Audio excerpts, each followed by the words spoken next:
महान भाव अगर ये आपको जच जाए, रुच जाए, पसंद आ जाए, तो जरा इस पर अपने द्वारा अपने संबंध में विचार कर लीजिए। मैं अपने द्वारा अपने संबंध में कर लूं, आप भी अपने द्वारा अपने संबंध में विचार कर लें। क्या सचमुच मैंने ईमानदारी से इस सत्य को स्वीकार कर लिया कि मेरा संसार में कुछ नहीं है? बहुत साधारण बात है, पहली बात है। और जब ये स्वीकार कर लिया मेरा कुछ नहीं है, तो अच्छा हो गए। और जब अच्छा हो गए, तब चित्त शुद्ध और शांत हो गया। जब चित्त शुद्ध और शांत हो गया, तब आवश्यक संकल्प पूरे होकर मिटते जा रहे हैं, अनावश्यक पैदा ही नहीं होते। जिसके आवश्यक संकल्प पूरे होकर मिट रहे हैं और अनावश्यक पैदा नहीं होते, तब समझ लो कि चित्त शुद्ध हो गया। नहीं तो मानसिक रोग है। मानसिक रोग एक प्रकार का थोड़ी होता है, अनंत प्रकार का होता है। अब अपने अपने द्वारा अपनी अपनी दशा देखें कि हमारे आवश्यक संकल्प अपने आप पूरे हो जाते हैं कि नहीं, और अनावश्यक संकल्प नाश हो गए हैं कि नहीं। जिसके आवश्यक संकल्प पूरे होते हैं ना, उसका लेना भी देना हो जाता है। जैसे हर एक शरीर को भूख लगती है, शरीरधारी को, तो सबसे बढ़िया भोजन वो करता है कि जिस खिलाने वाले को जिसको हर्ष होता है, कोई हर्षपूर्वक हमको खिलाता है, वो बढ़िया भोजन होता है। और हर्षपूर्वक कब खिलाता है? जब हम में देखता है क्या? स्वाधीनता जब देखता है। स्वाधीन मानव को आदर पूर्वक भोजन मिलता है, पराधीन को नहीं मिलता है। एक समय था हमारे में बाहरी धारणा का एक भ्रम के एक बाहरी धारणा बन गई थी, भ्रमात्मक। वो क्या बन गई थी कि जो साधु बिल्कुल जंगल में रहता है, कम सामान रखता है, पैदल चलता है, मांग के खाता है, महान व्रत होता है। ये धारणा बन गई थी हमारी।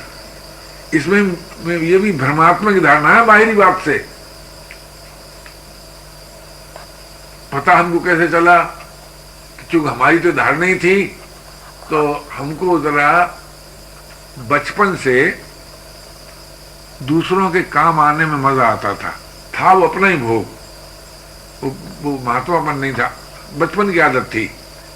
जब हमारे गांव में चिट्ठी सा आए, तब उसके पीछे डोलते रहते थे। क्यों? गांव में निरक्षर भ्रष्टाचारी हम ही थे, पढ़े लिखे थोड़े से। बचपन की, बहुत बचपन की बात है ये, छोटी उम्र की। तो क्यों जोड़ डोलते थे कि चिट्ठी आएगी, वो कहे भैया लाला सुना देना जरा। लाला को बड़ा मजा आता था वो हो। ये आदत थी हमारी बचपन की, पहले जन्म की कमाई होगी, इस जन्म में तो की नहीं। तो उस आदत के अनुसार जब बाबा जी बन गए, तो विरक्त बाबा जियों को खिलाने का शौक पैदा हो गया। तो हमारे एक परिचित थे, फतेहगढ़ के गार्ड थे, वो आए। हमने कहा देखो विरक्त माताओं के लिए भोजन कराते हो महात्माओं को, तो विरक्तों के लिए ले चलो बना के। तो हमने कहा देखो भाई, रोटी दाल चावल सब्जी दही सब ले लो। और भैया देखो वैसे तो वो निमंत बैठे खाएंगे नहीं, चलो उस रास्ते पे चलो जिधर से वो लौट कर आते हैं। ऋषिकेश में, हरिद्वार में विरक्तों की जगह बनी हुई है, इलाहाबाद में बनी हुई है, वैसे मकान नहीं, एरिया। तो जिस एरिया में वो रहते थे, आते थे।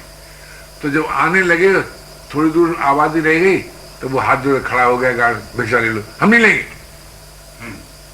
हम नहीं लेंगे। हमने कहा महाराज आकर तो भिक्षा लेंगे, तो नहीं कहते पेट में थोड़ा थोड़ा ले लो, ले तो लो। तो एक साधु कहता है हमारी बार लस्सी रखी होगी। अरे हमने कही नंगे चूतर वालों को लस्सी की याद रहती है? नहीं, हंसने बात है, दुख की बात है। तो मैंने कहा दही हमारे साथ है, हमारा कृपानाथ ले लो। तो मैं ये बात उन महात्माओं के विरोध में नहीं कर रहा हूं, मैं तो ये बात इस उदाहरण से आपको ये समझाना चाहता हूं कि बाह्य रूप रेखा से आप महात्मा नहीं हो जाते। नंगे रहिए तो क्या और झंडा पहनिए तो क्या,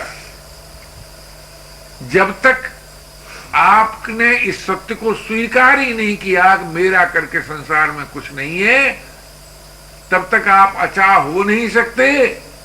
जब तक अचाह नहीं हो सकते तब तक आप उदार भी नहीं हो सकते, प्रेमी भी नहीं हो सकते, स्वाधीन भी नहीं हो सकते। और जब तक उदार नहीं है, स्वाधीन नहीं है, प्रेमी नहीं है, तब तक महात्मा नहीं है। कितना बढ़िया व्याख्यान हम दे ले, व्याख्यान देने से महात्मा नहीं हो जाती।